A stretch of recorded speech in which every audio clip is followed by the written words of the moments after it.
Hello everyone. जैसा कि आप सब लोग जानते हैं कि मेरा नाम है साक्षी भारद्वाज और जो भी स्टूडेंट मेरे साथ हिंदी ग्रामर को पढ़ना चाहते हैं तो सबसे पहले मेरे चैनल को सब्सक्राइब कीजिए। जैसे कि आपने थंबनेल पर देख ही लिया होगा कि हमारा आज का जो टॉपिक है वो है संज्ञा यानी कि नाउन।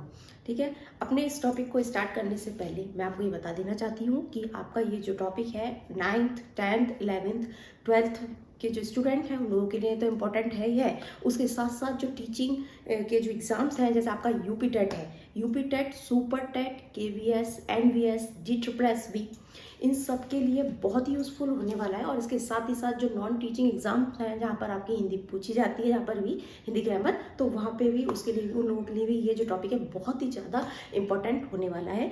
तो बिना देरी करते हुए हम अपना आज का ये जो टॉपिक है उसको स्टार्ट करते हैं। ठीक है, जैसे कि मैंने बताया कि आज हमारा टॉपिक क्या है, नाउन है। नाउन है यानी कि संज्ञा है। हम सभी ने नाउन को जो डेफिनेशन है नाउन की, संज्ञा की, सभी लोगों ने पढ़ी है ना। देखिए, इस संसार में कोई भी चीज़ है, कोई भी चीज़, चाहे वो किसी इंसान का नाम हो, जैसे कि मेरा नाम साक्षी है और आपका नाम जो कुछ भी है, ठीक है, या कोई भी वस्तु है, तो वो सारी की सारी जो चीज़ें जो होती हैं जिनका कोई ना कोई नाम होता है वो आपकी संज्ञा होती है। ठीक है, तो अब जैसे एक बात और है यहाँ पर कि जो आपका ये जो संज्ञा टॉपिक है, ठीक है, तो इसका जो शाब्दिक अर्थ अगर आपसे पूछ लें, ठीक है, तो उसका होता है सम प्लस ज्ञा, यानी कि सम्यक याद कराने वाला।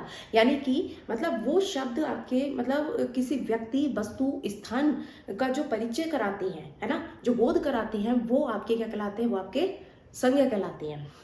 राइट, तो देखिए यहाँ पर क्या है कि संज्ञा की डेफिनेशन टीचिंग कंपटीशन जो है आपका है, तो उसमें तो आपसे पूछा नहीं जाएगा कि यूपी टेट वाले बच्चों से कहीं इसका नहीं पूछेंगे, लेकिन 9th 10th वाले या 11th 12th में उसमें आपसे पूछा जा सकता है। देखिए यहाँ पर जो क्वेश्चन आपके जो बनते हैं ना, वो बनता है इनके प्रकार से, यानी कि संज्ञा के प्रकार से। बहुत सारे इनके प्रकार हैं, ठीक है, कुछ जो इनके टाइप्स हैं आज हम उनको डिस्कस करेंगे। जैसे मैंने बताया है, देखो जैसे कि आपका है व्युत्पत्ति के आधार पर। व्युत्पत्ति के आधार पर जो आपकी संज्ञा जो होती है वो आपकी 3 प्रकार की होती है। ठीक है, कौन कौन सी? एक होती है आपकी रूढ़, दूसरी आपकी होती है यौगिक और तीसरी होती है आपकी योग रूढ़। अब इन्हें एक एक करके हम डिस्कस कर लेते हैं। जैसे कि मैंने बताया ऋण, ऋण इसमें क्या ऋण में क्या होता है कि मतलब जिन शब्दों के आप सार्थक टुकड़े नहीं कर सकते हैं, ठीक है, जो दो या दो से अधिक शब्दों के मेल से नहीं बनते हैं, वो आपके ऋण कहलाते हैं। जैसे मैं आपको इसे एग्जांपल से समझा देती हूँ। जैसे कि मैंने यहाँ पर लिखा है चावल। जब हम चावल को तोड़ेंगे, ठीक है, जैसे मैं बताती हूँ, जैसे देखिए चावल बोला मैंने, तो चावल का जब हम इसे तोड़ेंगे तो इसका बनेगा चा प्लस वन। ओके, तो चा प्लस वन बनेगा, हमारे तरीके से टूटेगा चा प्लस वन। अब इनका कोई अर्थ है ना, तो चा का कोई अर्थ है ना कोई इसका वल का कोई अर्थ है यहाँ पर। ठीक है, तो ये आपके क्या कहलाते हैं, ये रूढ़ कहलाते हैं। इसके अलावा आप इस पर एग्जाम्पल दे सकते हो, आम दे सकते हो, तो आ को अलग करोगे, माँ को अलग करोगे, उनका भी कोई अर्थ नहीं निकलेगा। कुर्सी हो सकता है, मेज हो सकता है, जिनका आप तोड़ देते हो उसका कोई अर्थ नहीं निकलता, वो आपके रूढ़ होते हैं। ठीक, सेकंड आता है आपका यौगिक। बहुत इंपॉर्टेंट है ये आपका। यौगिक में से ज्यादातर आपका पूछते हैं क्वेश्चन में। ठीक है, तो यौगिक क्या होते हैं, ये आपके यौगिक जो होते हैं ये 3 प्रकार से बनता है। तो किस तरीके से बनता है वो मैं आपको बताती हूँ। ये बनते हैं जैसे कि उपसर्ग से बन जाता है, प्रत्यय से बन जाता है और समास से बन जाता है। ठीक है, देखिए उपसर्ग क्या होते हैं वो मैं आपको बताती हूँ। ये जो टॉपिक है ये भी हम आपको बाद में करवाएंगे, बट यहाँ पर आया तो मैं आपको इसको समझा देती हूँ। ठीक है, उपसर्ग वो होता है मतलब जो कि शब्दांश के शुरू में जो आपके वर्ड आ जाते हैं वो आपके उपसर्ग होते हैं, और जो लास्ट में होते हैं वो आपके प्रत्यय होते हैं। जैसे वैसे एग्जाम्पल से देख लेते हैं। जैसे कि इसमें था आपका विज्ञान। ठीक है, जब आप इसको अलग करोगे, विज्ञान में क्या है कि ज्ञान आपका पूरा एक मतलब एक ज्ञान आपका अलग हो जाएगा। इसमें आपका क्या जुड़ा हुआ है, वी। ये जो वी जो दे रखा है ये आपका उपसर्ग है।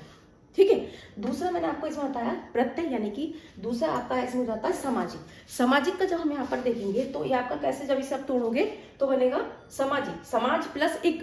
तो इक ये जो है ना, ये यहाँ पर इक, ये आपका प्रत्यय हो जाएगा। ठीक है, जैसे इसमें वी जो था ये उपसर्ग था, इक आपका इसमें प्रत्यय है। तीसरा आपका बनेगा समाज। समाज देखिए, जैसे हमने दे दिया विद्यालय, तो विद्यालय को जब आप बनाओगे तो ये बनेगा विद्या का आलय। ठीक है, विद्या का आलय, तो ये समास होता है। ठीक है, तो इस तरीके से ये आपका यहाँ पर हो जाता है। यौगिक आपका वो होता है जो आपके ये 3 तरीके से ये बने। ठीक है, किस किस से बनते हैं, उपसर्ग से, प्रत्यय से और समास से। यहाँ से ऐसे भी पूछ सकते हैं। और इसमें क्या होता है कि आप सार्थक जो है टुकड़े कर सकते हो, सार्थक टुकड़े कर सकते हो। ये 2 या 2 शब्दों के मेल से बनते हैं, 2 या 2 से अधिक शब्दों के मेल से ही बन जाते हैं। तीसरा मैंने आपको बताया योग रूढ़।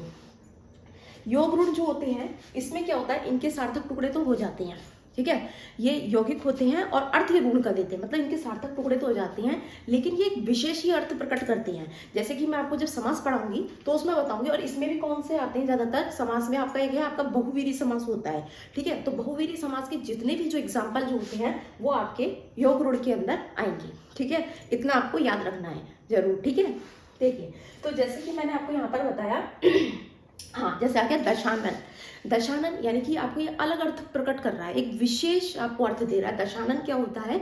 10 है आनंद जिसके, यानी कि सर, ठीक है, जो सर है हमारा, तो 10 हम सब लोगों के 10 सर है क्या? एक ही सर है ना, लेकिन 10 सर किसके हैं? रावण के।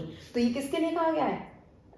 रावण के लिए। सेकंड आता है आपका लंबोदर। लंबोदर लंबा है उदर जिसका, यानी कि जिसका उदर यानी कि जो पेट जिसका मतलब लंबा है, वो कौन किसके बारे में बात कर रहा है? इन्होंने गणेश जी के बारे में बात करा है, ठीक है।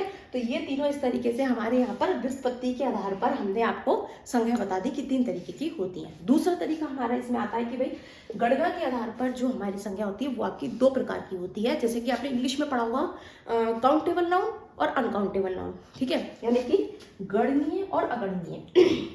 देखो इसे पढ़ते हैं, बहुत इंटरेस्टिंग है। गणनीय यानी कि आप जिसकी काउंटिंग कर सकते हो, गिनती कर सकते हो, है ना।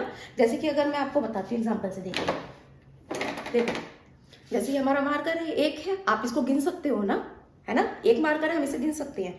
अब जैसे यहाँ पर मैं लेके आई हूँ हाईलाइटर, तो ये 3 हमारे हाईलाइटर से गिन सकते हो, 1 2 3, ठीक है। तो ये आपके 3 हाईलाइटर हो गए और एक आपका ये क्या हो गया? मार्कर हो गया, ठीक है। जैसे आपका मैंने बताया डस्टर 1 है, इसे आप काउंट कर लोगे इजीली, ठीक है। ऐसे ही आपका आ गया ये रजिस्टर, ठीक है, ये आपके 1 2, ये 2 रजिस्टर है। तो इनको आप काउंट कर सकते हो, जितनी जो भी चीजें जिनको आप काउंट कर सकते हो वो काउंटेबल नाउन के अंदर आता है, यानी कि गणनीय संज्ञा जो है उनके अंदर आता है। सेकेंड चीज है अगणनीय। नाम से ही जैसे आपको पता चला है अगणनीय, जिसकी आप काउंटिंग नहीं कर सकते हो, ठीक है। जैसे कि अब मैं आपको बताऊं, देखिए आप सब लोग हैं, ठीक है, जैसे हम सब लोग अपने पेरेंट्स से, अपने भाई बहन से, अपने फ्रेंड से मतलब प्यार करते हैं, तो अब हम ये तो बोलते हैं हम बहुत प्यार करते हैं, अब उसको आप क्या काउंट कर सकते हो कि कितना % आप प्यार करते हो? नहीं काउंट कर सकते ना, है ना। तो ये आपका किस में आ जाएगा? ये आपका अगणनीय के अंदर आता है। और अगर मैं कहती हूँ जैसे लोग आजकल क्या है, जेलसी करते हैं, एक दूसरे से ईर्ष्या करते हैं, चिढ़ते हैं, है ना। छोटे बच्चे आप देखना ज्यादातर एक दूसरे से क्लास में देखना चिढ़ते हैं, कोई ना कोई किसी से चिढ़ता है, छोटे बच्चे के साथ नहीं, बड़े लोग भी चिढ़ते हैं। तो जो चिड़न है आप उसको मतलब काउंट कर सकते हो कि आप कितना चिढ़ रहे हो किससे, है ना। तो ये भी आप नहीं कर सकते। जिसको आप मतलब फील कर सकते हो, सिर्फ जिसकी हम गिनती नहीं कर सकते हैं, वो आपके किस में आ जाते हैं? अनकाउंटेबल नाउन, यानी कि अगणनीय संज्ञा के अंदर आ जाते हैं। हवा, ठीक है, हवा को आप काउंट कर सकते हो क्या? फील ही तो कर लोगे, लेकिन हवा हम नहीं देख सकते। अब जैसे एक मैं चीज और बताती हूँ, जैसे यहाँ पर देखिए पानी, पानी की अगर बात बताती हूँ तो ये तो मैं बता दूंगी कि ये 1 बॉटल में पानी है। अब इसके अंदर जो पानी है कितना है, कोई बता सकता है? इसका आप मेजरमेंट कर सकते हो? नहीं कर सकते हैं। तो ये किसके अंदर आएगा? ये अगणनीय अनकाउंटेबल के अंदर आ जाएगा, ठीक है।